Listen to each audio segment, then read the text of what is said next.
Hello good morning दोस्तों। Myself Kaushalendra Singh, assistant professor. मैं अपने चैनल में आप सबका बहुत बहुत स्वागत, हार्दिक अभिनंदन करता हूं। आज का वीडियो खासकर हमारे जितने भी एमएड के शोधार्थी हैं, एमएड के स्टूडेंट्स हैं, उसके अलावा जो भी नेट की तैयारी कर रहे हैं, उसके अलावा जो भी हमारे पीएचडी के स्टूडेंट्स हैं, उनको ध्यान में रखकर बनाया गया है।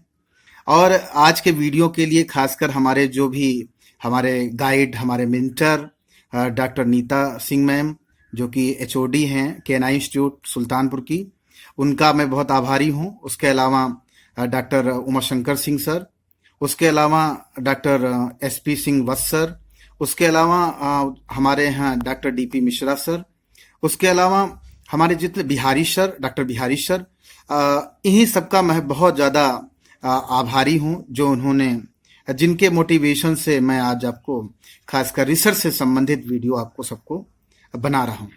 खासकर आज का जो हमारा टॉपिक है वह है शोध का अर्थ।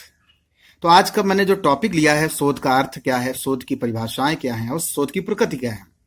मैं खासकर जितने भी हमारे रिसर्च स्कॉलर हैं, खासकर एमएड के और जो पीएचडी के हैं स्टूडेंट्स हैं और जो नेट की प्रिपरेशन करें, उनके लिए मैंने ये वीडियो बनाया है। खासकर बहुत से बच्चों ने कहा, उसको ध्यान में रखकर मैंने बनाया है।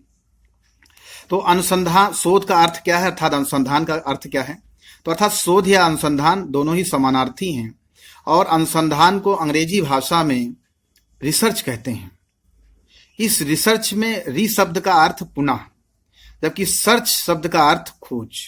इस प्रकार से रिसर्च का आशय प्रदत्तों की पुनः खोज, अर्थात प्रदत्तों का अर्थात डेटा का स्पष्टीकरण करना रिसर्च की प्रक्रिया के अंतर्गत सम्मिलित है।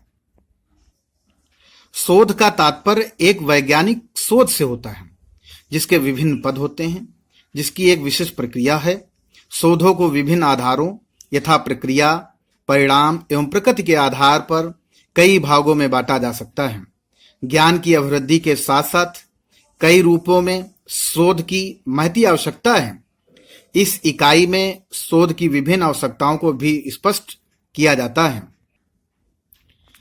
शोध उस प्रक्रिया अथवा कार्य का नाम है जिसमें बोधपूर्वक प्रयत्न से तथ्यों का संकलन कर सूक्ष्मग्राही एवं विवेचक बुद्धि से उसका अवलोकन विश्लेषण करके नए तथ्यों या सिद्धांतों का उद्घाटन किया जाता है। आधुनिक युग में अनुसंधान शब्द का प्रयोग ज्ञान की प्रत्येक गहन शाखा के अध्ययन में होने लगा है। शिक्षा और मनोविज्ञान के क्षेत्र में लोग इस शब्द से भली भांति परिचित हो गए हैं। हमें अनुसंधान की प्रकृति पर विचार करने से पूर्व हमें अनुसंधान अर्थात शोध तथा उससे संबंधित शब्दों को भी समझना आवश्यक है। शोध शब्द एक प्रकार की शुद्धि, संस्कार या संशोधन का अर्थ स्पष्ट होता है। डेटा अर्थात प्रदत्तों के विश्लेषण, साड़ियन तथा कुछ कुछ स्पष्टीकरण हेतु तो शोध शब्द का प्रयोग हो सकता है, किंतु इससे व्यापक निष्कर्षों पर पहुंचने की प्रक्रिया का आभास नहीं होता है। उसके अलावा अनुसंधान शब्द का प्रयोग किसी संशोधन या वस्तु की खोज के लिए नहीं किया जाता है। यह उस क्रिया या प्रक्रिया का द्योतक है जिसमें विभिन्न प्रकार के तथ्यों का संकलन और उनके आधार पर व्यापक निष्कर्ष निकालना सम्मिलित होता है। इस प्रक्रिया में शोध तथा शोध की उप प्रक्रियाएं भी सम्मिलित होती हैं। अनुसंधान में प्रकृति के अनुसार पूछताछ, जांच, गहन निरीक्षण, व्यापक परीक्षण, योजनाबद्ध अध्ययन, शोधोद्देश्य और तत्परतापूर्ण सामान्य निर्धारण आदि की प्रक्रियाएं ही विशेषकर महत्वपूर्ण होती हैं। अब मैं कुछ जो बहुत महत्वपूर्ण हैं उन शोध की परिभाषाओं को भी आपके सामने बताऊंगा। डेफिनेशंस ऑफ रिसर्च, अर्थात जो पीवी यंग है 1966 में उन्होंने ये डेफिनेशन दी है कि शोध एक ऐसी व्यवस्थित विधि है जिसके द्वारा नवीन तथ्यों की खोज तथा प्राचीन तथ्यों की पुष्टि की जाती है तथा उन अनुक्रमों, पारस्परिक संबंधों तथा यहाँ पर कारणात्मक व्याख्याओं का अध्ययन करती है जो कि उन्हें नियंत्रित करती है, जो कि पीवी यंग 1966 में उन्होंने कहा है। उसके अलावा अगर इसको इंग्लिश में देखें तो क्या लिखा है इन्होंने इसको कि research may be defined as systematic study of discovering new facts और verifying old facts, their sequences interrelationships and their causative explanation.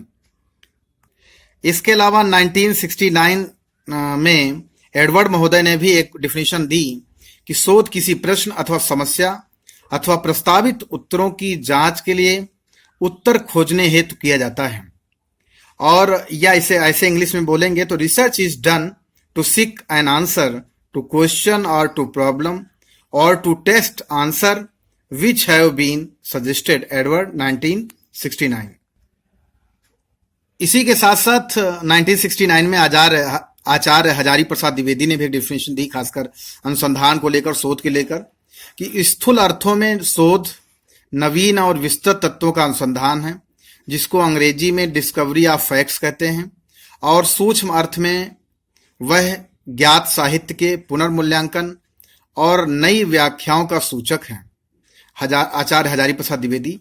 उसके अलावा रेडमैन और मोरी ने भी कहा है कि नवीन ज्ञान की प्राप्ति के व्यवस्थित प्रयत्न को हम शोध कहते हैं. रेडमैन और मोरी. उसके अलावा एक और जो है बुक थी, उसमें लिखा गया है कि किसी भी ज्ञान की शाखा में नवीन तथ्यों की खोज के लिए सावधानी पूर्वक किए गए अन्वेषण या जांच पड़ताल को शोध संज्ञा दी गई है. Advance learner dictionary of current English में ये कहा गया है. इसी तरह से स्पार एंड स्वेंसन ने भी कहा है कि कोई भी विद्वतापूर्ण शोध ही सत्य के लिए, तथ्यों के लिए, निश्चितताओं के लिए अन्वेषण है. उसके अलावा लुंडबर्ग ने भी कहा है कि अवलोकित सामग्री का संभावित वर्गीकरण, साधारीकरण एवं सत्यापन करते हुए पर्याप्त कर्म विषयक और व्यवस्थित पद्धति है. ये लुंडबर्ग ने कहा है. तो ये जो डिफिनेशंस थी, ये बहुत कुछ तरीके से खासकर शोध को एक्सप्लेन कर रही हैं. अभी तक जो मैंने बताया वो शोध की परिभाषा थी. उसके साथ साथ शोध का अर्थ क्या होता है उसके बारे में हमने बताया. शोध का मतलब जो हमारे आसपास है उसी के बारे में पुनः खोज करना. अब कुछ नया नहीं करना है, उसी की पुनः खोज करना है, चाहे हिस्टोरिकल हो, चाहे एक्सपेरिमेंटल हो, चाहे एक्शन रिसर्च हो, कोई भी हो. अब उसी के क्रम में शोध की सामान्य प्रकृति क्या है, नेचर क्या है. तो सबसे पहला यहां पर है कि शोध या अनुसंधान एक उद्देश्यपूर्ण, सुव्यवस्थित तथा बौद्धिक प्रक्रिया है जिसमें किसी व्यवहारिक समस्या के समाधान का प्रयास किया जाता है. दूसरा है कि शोध के द्वारा या तो किसी नवीन तथ्य, सिद्धांत, विधि या वस्तु की खोज की जाती है अथवा पुराने तथ्य, सिद्धांत, विधि या वस्तु में परिवर्तन किया जाता है. उसके अलावा और भी है कि शोध एक तर्कयुक्त तथा वस्तुनिष्ठ प्रक्रिया है जिसके अंतर्गत प्राप्त निष्कर्ष वास्तविक आंकड़ों पर आधारित होते हैं. शोध चिंतन की एक सुव्यवस्थित एवं परिष्कृत विधि है जिसमें किसी समस्या के समाधान हेतु विशिष्ट उपकरण प्रक्रियाओं का प्रयोग किया जाता है. उसके अलावा अनुसंधान की प्रक्रिया में प्राथमिक या माध्यमिक स्रोत से प्राप्त हुए आंकड़ों से नवीन ज्ञान को प्राप्त किया जाता है. उसके अलावा शोध की अन्य प्रकृति के अंतर्गत और है कि इसके अंतर्गत जटिल घटनाक्रम को समझने के लिए विश्लेषण विधि प्रयुक्त होती है. इस विश्लेषण हेतु परिकल्पनाओं का निर्माण और परीक्षण किया जाता है. यथासंभव अनुसंधान की प्रक्रिया में आंकड़ों के विश्लेषण में परिमाणात्मक विधि को प्रयुक्त किया जाता है जिसे सांख्यिकी विधि भी कहते हैं. उसके अलावा जो नेक्स्ट प्रकृति है वह है अनुसंधान से प्राप्त ज्ञान का सत्यापन भी हो सकता है, क्योंकि इसके अंतर्गत किया गया निरीक्षण निराश्रित व वस्तुनिष्ठ होता है. अनुसंधान एक अनोखी प्रक्रिया है जिसके द्वारा ज्ञान के प्रकाश और प्रसार हेतु सुव्यवस्थित प्रयास होता है. अनुसंधान कार्य हेतु वैज्ञानिक अभिकल्पों का अथवा डिजाइन का प्रयोग किया जाता है. उसके अलावा आंकड़ों की प्राप्ति हेतु विश्वसनीय तथा वैध उपकरणों का प्रयोग किया जाता है. जो अंतिम यहाँ पर जो प्रकृति है वह है समस्त अनुसंधानों में अभिलेख तथा प्रतिवेदन अत्यधिक सावधानी पूर्वक किया जाता है. तो खासकर आज का जो मेरा वीडियो है खासकर उन स्टूडेंट के लिए है जो नेट की तैयारी कर रहे हैं, और उन स्टूडेंट के लिए है जो एमए एजुकेशन के स्टूडेंट हैं या एमएड के स्टूडेंट हैं या जो प्री पीएचडी कोर्स वर्क कर रहे हैं. उन सभी छात्र छात्राओं के लिए है तो आज का मेरा वीडियो कैसा लगा जरूर मुझे बताएं, क्योंकि खासकर हायर एजुकेशन के लिए मेरा ये पहला वीडियो है। तो मैं चाहूंगा कि आप लोग और भी मुझे इंकरेज करेंगे तो मैं और अच्छे से आपको वीडियो बनाकर दूंगा। आज का मेरा वीडियो कैसा लगा उसको जरूर मुझे कमेंट बॉक्स में जाकर बताएं और अपने बहुमूल्य सुझाव भी बताएं। मेरे चैनल को आप सभी लोग सब्सक्राइब करते रहें, शेयर करते रहें, लाइक करते रहें और लोगों को बताते रहें। धन्यवाद। नमस्कार दोस्तों।